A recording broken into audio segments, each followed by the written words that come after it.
Away they go. Hajok from the outside. Batang Apply at Pleasant Girl. Rushing up is Debonair in the middle portion. Easter Hope. And rushing up Golden Rage alongside. Yes, we can.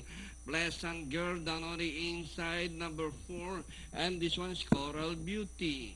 Rounding the far turn, Hajok, Debonair, Bideral, Easter Hope, Pleasant Girl down on the inside, in the middle, Batang Aplaya, Golden Rage, Yes We Can.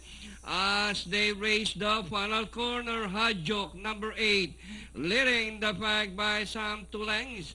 And down on the inside, Easter Hope on the outside, Debonair.